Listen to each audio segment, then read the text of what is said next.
Uhawe ikaze mu kiganiro inyigisho za Bibiliya. Muri iki kiganiro tugenda turaba ibice vy'ivyanditswe muri Bibiliya yera ijambo ry'Imana, tukarimbura insiguro yavyo. Ni ikiganiro gitanga inyigisho z'ivyanditswe vyera mu kiringo c'imyaka 5. Inyuma y'icigwa turaguha inomero woturonderako igihe wogira ico ugomba guterera canke kubaza. Kaze twumvirize kandi twigishwe.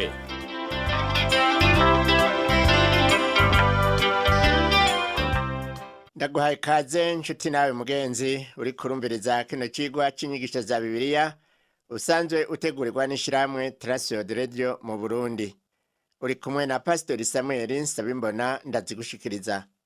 Mu cigwa giheruka twaraganiriye ivy'ukuvuka kwa Yohana n'ivy'ukuvuka kwa Yesu Kristo. Twarumvise kandi ko vyari ngombwa ko Yesu ajanwa mu rusengero kugira ngo bamugirire nk'uko vyari bibwirijwe n'amabwirizwa ya Mose, kuko nawe yari umuyuda kandi akaba yari n'umwana w'umuhungu w'imfura. Uyu munsi tugiye kwiga ku vyabaye igihe bajana Yesu mu rusengero, twihweze n'izindi nkuru zo mu buto bwiwe. Turaza kurangiriza ku nyigisho zerekeye ibikorwa vya mbere vya Yohana Umubatizi. Amajambo tuza kwishimikiza muri kino cigwa c'uyu munsi tuyaraba mu butumwa bwiza uko bwanditswe na Luka, igihimba ca kabiri duhereye ku murongo wa 25, turabandanya mu gihimba ca gatatu tugeze ku murongo w'indwi. Ivyabaye mu gihe bajana Yesu mu rusengero akiri uruhinja turabisoma muri iki gitabu c'ubutumwa bwiza bwa Luka nk'uko nari mpejeje kubibabwira. Mu gihimba ca kabiri tugahera ku murongo wa 25.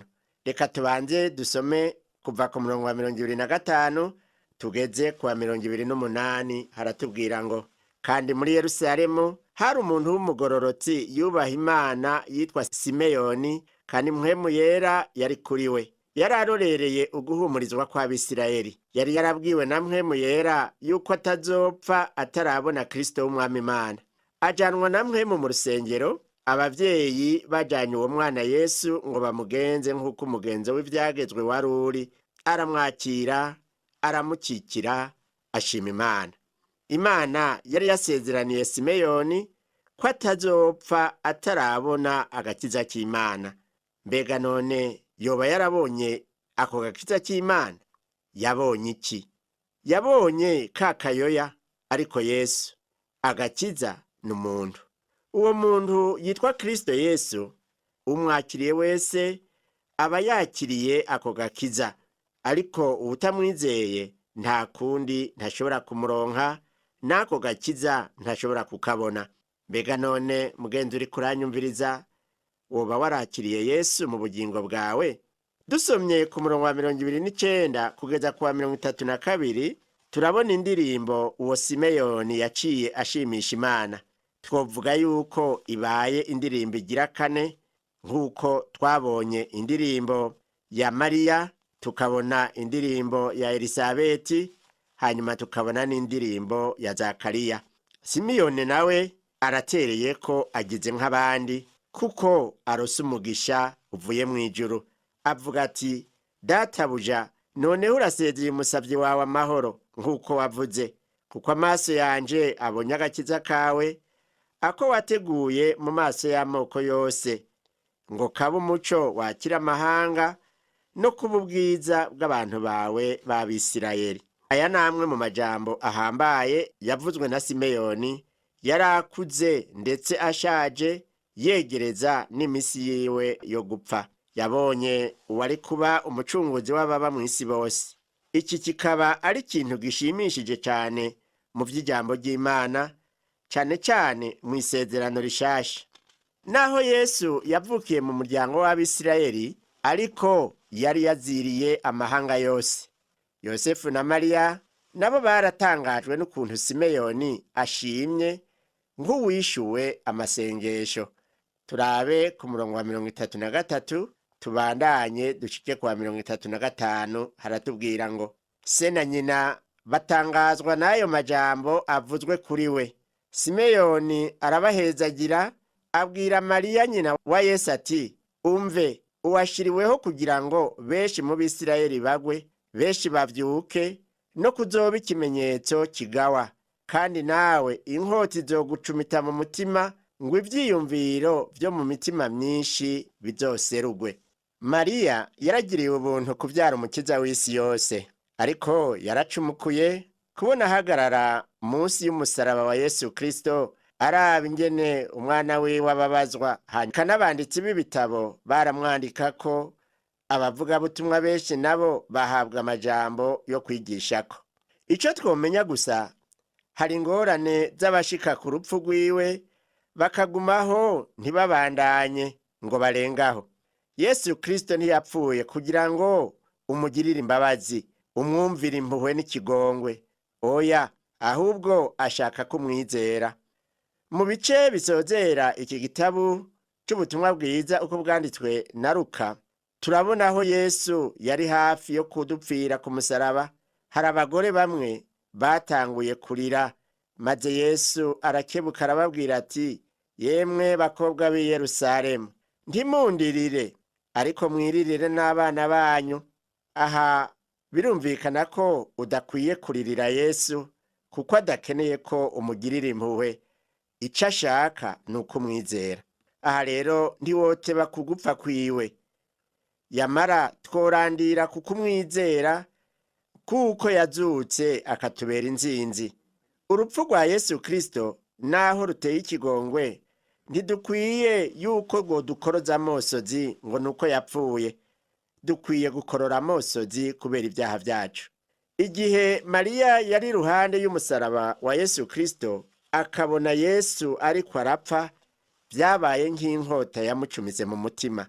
Mariya yababaye nka nyina wiwe, ari naho ubuhanuzi bwa Simeyoni bwari bushitse, kuko yari yavuze ati, kandi nawe inkota izogucumita mu mutima.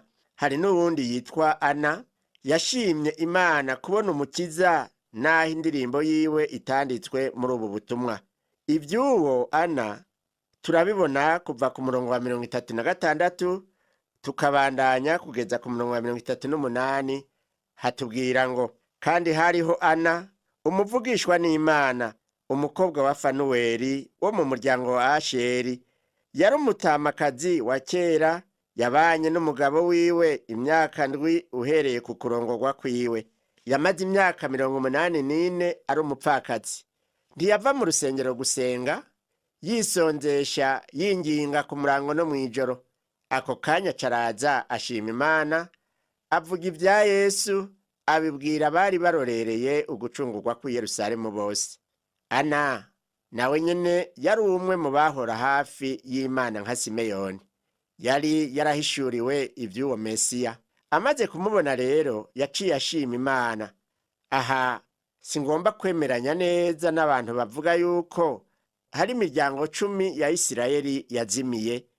Oya, ndavuga iyajanywe nk'inyagano mu binjana 8 imbere yo kuvuka kwa Yesu. Urondeye muri Bibiliya aho Abisirayeli bagarukiye, uzosanga hari abantu bo muri iyo miryango bakunda kuvuga ko yari yarazimiye. Akarorero ko hafi na ka Ana avugwa ko yari uwo mu muryango wa Asheri. Urumva ko Ana atazimiye? Mu butumwa bwiza bwanditswe na Matayo, wewe atubwira ko icakurikiye ibi mu buzima bwa Yesu ari uguhungira muri Egiputa, kuko umwami Herodi yari yatanguye guhiga abana b'inzoya ngo abice, na Yesu Kristo ngo arabe ko yopfamwo. Luka we iyo nkuru ntayo yandi warandika. Ariko vyose bitujana gutahura intumbero umwe wese yari afise mu kwandika ubutumwa bwiza, kandi bose intumbero zabo zari zitandukanye ariko zarunganiranira. Matayo yerekana yuko Yesu Kristo ari umwami. Luka nawe akamwerekana nk'umuntu ashitse. Kuza kw'abanyabwenge mu ivuka rya Yesu Kristo baje kumuhimbaza, Luka ntiyumva ko kumunyuze. Abanyabwenge baje kuraba umwami, ariko ivyo ntivyari bishemeye mu vyiyumviro vy'Abagiriki. Urumva rero ko Luka mu kumwerekana nk'umuntu ashitse no muri iyi mirongo nivyo ashaka gushimangira. Ubutumwa bwiza uko bwanditswe na Matayo buravuga ingene Yosefu na Mariya bahungishije akana kari gaheruka kuvuka. Mu nyuma niho bahava basubira i Nazareti, nk'uko tubibona muri ubu butumwa bwiza uko bwanditswe na Luka mu gihimba cya 2 umurongo wa 39 n'uwa 40. Haratubwira ngo baheraheje byose nk'uko ibyagezwe n'umwami Imana bivuga, basubira i Galilaya mu gisagara cyabo cya Nazareti. Kandi uno mwana arakura, agwiza inkomezi, yuzuzwa ubwenge, ubuntu bw'Imana bwari kuri we. Luka yareretse amahanga ko Yesu yari umuntu adasanzwe, ngo yaciye akura mu buryo bw'umubiri, yuzuzwa inkomezi mu buryo bw'impwemu, kandi yuzuzwa ubwenge nk'uko dusanzwe tuzi abandi banyabwenge. Kandi Luka we urumva yuko yari umwe muri abo banyabwenge. Kandi Imana ihabwa icubahiro ngo ubuntu bwayo bwari kuri we. Ubwenge yewujujwe ntiyatebaganye kubukoresha, nk'uko tugira tuvyihweze ukuntu yasigaye i Yerusalemu yigisha igihe yari afise imyaka 12 gusa. Abavyeyi biwe baratamariwe. Dusome ku murongo wa 41 kugeza 45 muri iki gihimba ca 2 c'ubu butumwa bwiza uko bwanditswe na Luka. Haratubwira ngo uko umwaka uheze, abavyeyi biwe baje i Yerusalemu mu minsi mikuru ya Pasika. Nuko amaze imyaka 12 avutse, baraduga nk'uko umugenzo w'iyo minsi mikuru wari uri. Bahejeje ivy'iyo minsi barataha. Uwo muhungu Yesu asigara i Yerusalemu, abavyeyi biwe ntibabimenya, ariko bibwiye yuko ari mu kigwi cabo bagendanye. Bagenda urugendo rw'umunsi wose, maze bamurondera mu nshuti no mu bo bazinanye. Bamubuze basubira i Yerusalemu bamurondera. Iyo minsi mikuru iheze, urumva yuko abantu baciye batangura gutaha. Abantu baja hamwe baca barindirana, bakabahagurukira icarimwe, bakagenda ari umugwi munini. Yesu yaciye yisigarira aho nyene bari bakoraniye imbere yuko bahaguruka. Abavyeyi biwe bagiye kubibona batevye ko atajanye nabo. Birashoboka ko Yosefu yoba yarabajije Mariya ati Yesu ari hehe? Mariya nawe ati nagira mwari kumwe. Bamaze kubura inyishu y'ikibazo c'aho Yesu ari, baciye basubira kumurondera i Yerusalemu, bamusanze mu rusengero.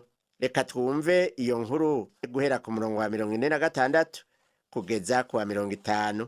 Hatubwira ngo baheze iminsi 3 bamubona mu rusengero yicaye mu bigisha hagati, abumva kandi ababaza. Abamwumvise bose batangazwa n'ubwenge bwiwe n'ivy'abishura. Bamubonye baratangara. Nyina aramubaza ati mwananje, ni igiki catumye utugirira utyo? Urabona twe na so aho twakurondereye tubabaye? Arababaza ati ni igiki cabateye kundondera? Ntimwari muzi yuko bikwiye komba kwa data? Ntibamenya iryo jambo ababwiye. Igihe bamurondera bakamusanga i Yerusalemu, basanze ahagaze imbere y'abanyabwenge b'ibihangange bariho muri ico gihe. Yari karabumva kandi ababaza n'ibibazo. Aha rero biraboneka ko n'ibibazo yababaza abo banyabwenge batashobora kuvyishura, ariko we akababwira inyishu zavyo. Abo bantu baratamariwe. Uribuka yuko yari amaze imyaka 12 yonyene. Mariya na Yosefu nabo nyene ico gihe ntibaretse kumubonamo ikintu kidasanzwe, bifatanya n'abandi mu gutamarirwa. Baratangaye kumva babwira ukuri, aterega ntegerezwa kuba mu bikorwa vya data. Iyaba Yosefu yari se, yari guca mubaza ko yoba yubuye ibikorwa vyo kubaza aho i Yerusalemu. Ariko Yesu yavuga se wo mw'ijuru, kandi yaba Mariya yaba na Yosefu, kiretse bavyirengagije, bari babizi ko Yesu atari umuhungu wa Yosefu.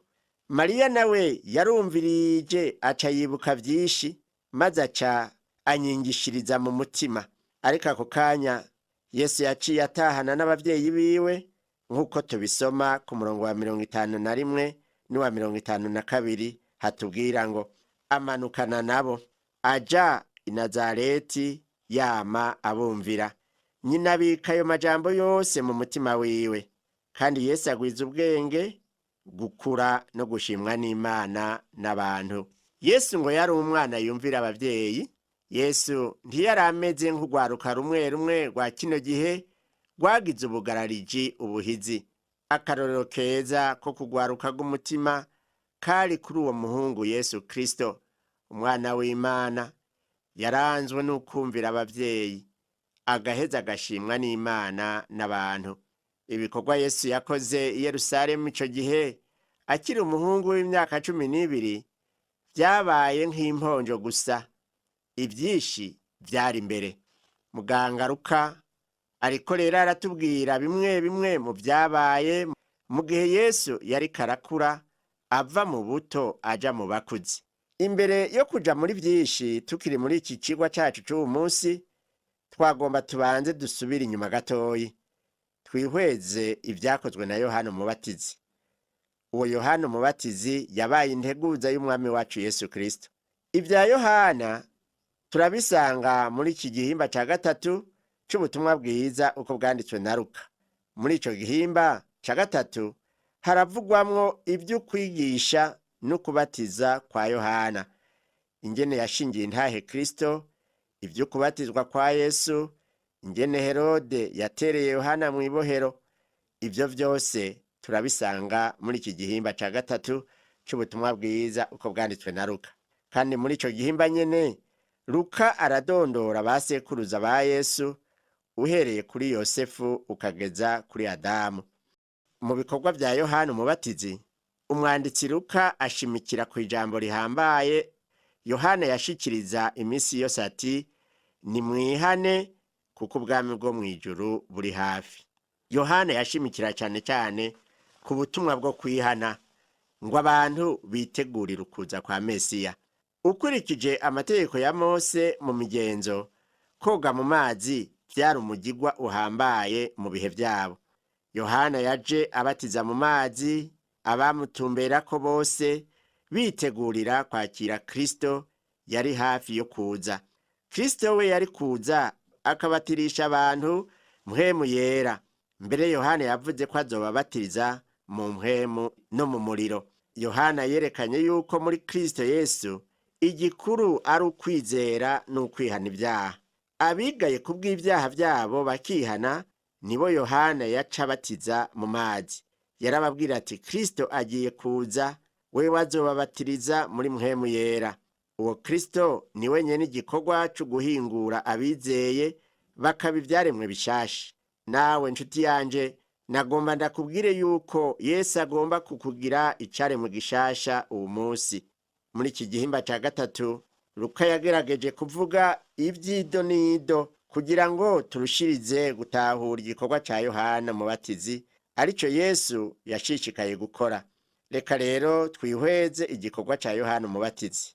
Dusome umurongo wa mbere tugeze ku wa gatatu wo muri iki gihimba ca gatatu c'ubutumwa bwiza uko bwanditswe na Luka. Haratubwira ngo, mu mwaka ugira 15 Kayisari Tiberiyo ari ku nganji, Pontiyo Pilato ari cegera ciwe Yudaya, Herode nawe ari umwami w'i Galilaya, Filipo mwene se ari umwami w'intara yo muri Ituraya n'Iterakoniti, Lusiniya ari umwami w'i Abirene. Muri uwo murongo turabonamwo abantu bakomakomeye batandatu kugira ngo dutahure igihe izo nkuru zabereyemwo izo arizo. Mu gihe Yesu yavuka hari ku ngoma y'umwami Kayisari Augusto. Inyuma y'imyaka 15 naho, igihe Yohana yatangura neza ibikorwa, hari ku ngoma y'uwundi mwami Kayisari ariwe Tiberiyo. Turabe abandi basa n'abategetsi bavugwa muri uwo murongo wa kabiri. Havuga ngo Anasi na Kayafa arabaherezi bakuru. Muri uwo mwaka ijambo ry'Imana rishika kuri Yohana mwene Zakariya ari mu bugaragwa. Aha rero turabona yuko Anasi na Kayafa barabaherezi bakuru babiri. Ivyo vyerekana ingene ubutegetsi bw'Abaroma bwari hejuru cane bukaganza n'idini y'i Yerusalemu muri ico gihe. Anasi niwe yari umuherezi mukuru vy'ukuri, ariko ubutegetsi bw'Abaroma nabwo bwaciye bushiraho Kayafa nawe ngo amere nk'uhanganye na Anasi. Yohana nawe mwibuke yuko se Zakariya yari umuherezi, nawe nyene mu vy'ukuri yategerezwa kuba umuherezi, ariko kubera ko atagombye gukora nk'umunyedini mu ruhagarara ruva mu bya politike, yaciye yigira mu bugaragwa, mbere acaba umuvugishwa n'Imana kuko atashimye gukorana n'abantu bari baravanze iby'ivugabutumwa n'iby'ubwami bw'Abaroma. Ni muri iyo ntumbero Yohana yari umuherezi yahindutse uwuvugishwa n'Imana. Yohana umubatizi ni umwe mu bantu bagiye baravugangwa cyane uko ibihe bigenda birakuranwa. Yibukije uko abantu bo mu gihe cya Eliya bari bameze, kuko uko bari bameze hari ibyo bari bahuriyeko. Yibukije kandi abantu ko hari uwuzoza inyuma yiwe ari we Mesiya. Yohana rero yari umuntu atangaje cyane, yari umuntu abaho mu buryo bwiwe yisangije kandi budasanzwe. Luka yatubwiye ko yavutse mu buryo bw'igitangaza. Mu gusamwa kwiwe, umumarayika Gaburiyeli yabonekeye se Zakariya. Ubuto bwiwe nabwo bwabaye ubwo mu bugaragwa, hanyuma yongera kuboneka atangura kuvuga ubutumwa bwiza. Mu by'ukuri yari umuherezi, umuvugishwa ndetse n'umuvugabutumwa. Yari umuherezi kuko yavuka mu baherezi, hanyuma ahamagarwa n'Imana imugira umuvugishwa. Yari ameze nka Eliya kuko byinshi yabikora nkawe, kandi yari ameze nka Yesu muri byinshi. Umurongo wa 3 wo muri ubu butumwa bwiza uko bwanditswe na Luka igihimba cya 3 uratubwira ngo aja mu gihugu cyose giherereye kuri Yorodani, yigisha abantu ukubatizwa ko kwihana ngo bakugweko ibyaha. Yohana yigishije umubatizo wo kwihana. Yari umuvugishwa aboneka nk'icamwa cyo mu isezerano rya kera gisimbiye mu isezerano rishasha. Uwo rero ni uwa nyuma muri bamwe twumva bavugishwa n'Imana kuva mu isezerano rya kera. Yaraciye bugufi, agayitse kandi ari umukene. Yambara ubwoya bw'ingamiya akabukenyeza umugozi. Uko yaboneka n'imyambaro yiwe yari atandukanye n'abandi bantu. Impembo yahawe mu isi ni nk'iyahawe abandi bavugishwa benshi, ni ukuvuga yahavuye yicwa. N'ubu munsi ijwi ry'umuvugishwa niryo rya mbere ryankwa mu isi. Isi ntizokwigera yemera uwunyuranya n'ivyiyumviro vyayo bipfuye. Ugomba kuba rurangiranwa kandi ntagire ingorane, naho yoba umuvugabutumwa yogerageza kuvuga ibyo ab'isi bakunda kugira ngo bamukunde hanyuma bahuze. Ariko nshuti yanje, ibyaha niwabikuyakuya ukabihishirira ukabiryosha, aho niho ab'isi bazokumva bakagukunda. Ariko aho naho umenye yuko uzoba uri kuranyuranya n'umuhamagaro wo mu ijambo ry'Imana. Isi iranka kumva ijwi ry'Imana, cyane cyane iyo iryo jwi rivuga iby'urubanza rwayo. Ubutumwa bwiza bwa Yohana bwari bukomeye. Reka turabe kuva ku murongo wa 4 kugeza ku w'indwi ingene buvuga. Nk'uko vyanditswe mu gitabo c'amajambo y'ubuvugishwa n'Imana Yesaya ngo, ijwi ry'usemererera mu bugaragwa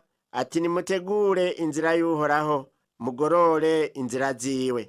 Umwonga wose uzokuzuzwa, n'umusozi wose n'agatumba kose bizoringanizwa. Inzira zigoramye zizogororoka, nizirimwo ibidunduri zizosenwa.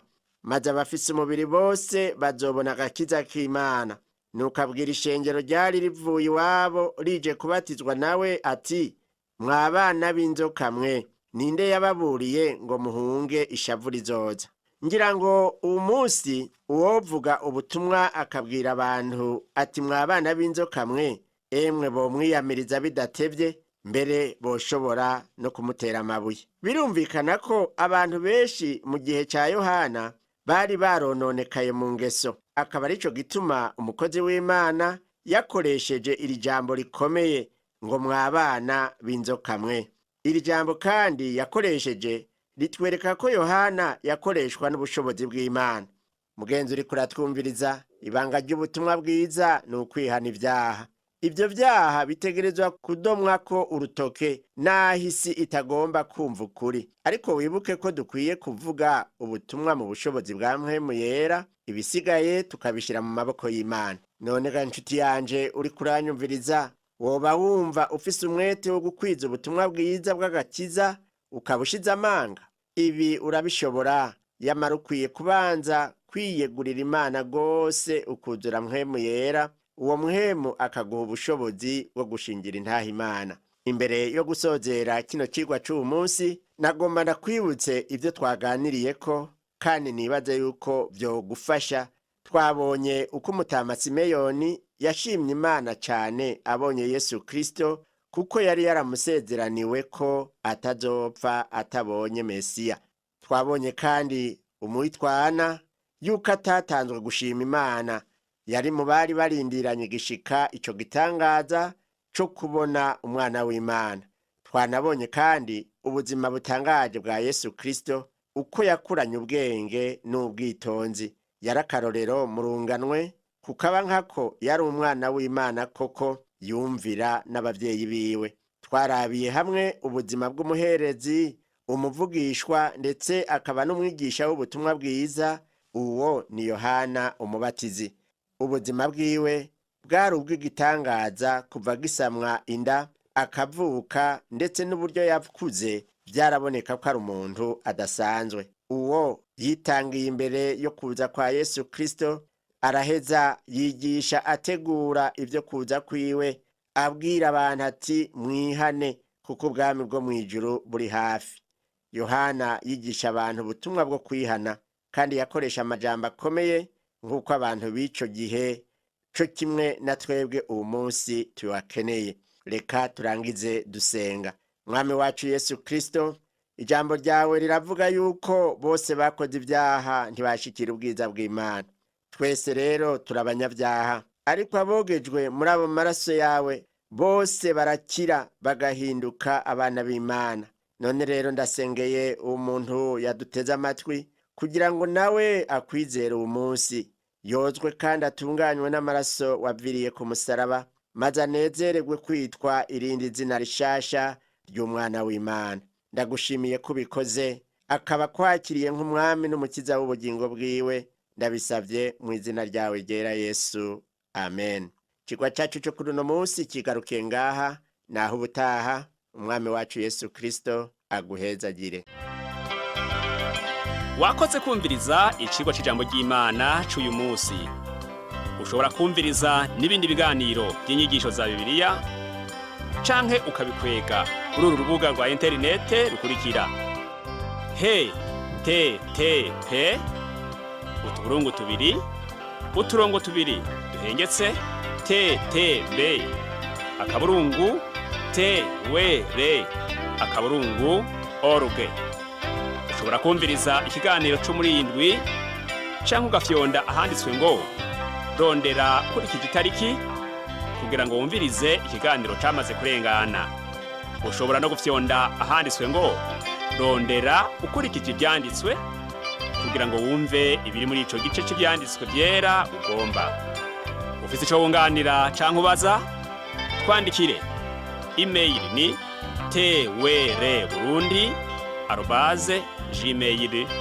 twr@gmail.com. Ushobora kandi kudusanga kuri Facebook yitwa TWR Burundi. Ushobora no kutwakura kuri iyi telefone yo mu biro. Inomero ni 22 24 26 57 mu masaha y'akazi. Canke kuri telefone ngendanwa, inomero ni 69 67 12 77 79 74 19 93. Dusanga kandi kuri WhatsApp, nimero ni 79 38 71 99. Yesu aguhezagire.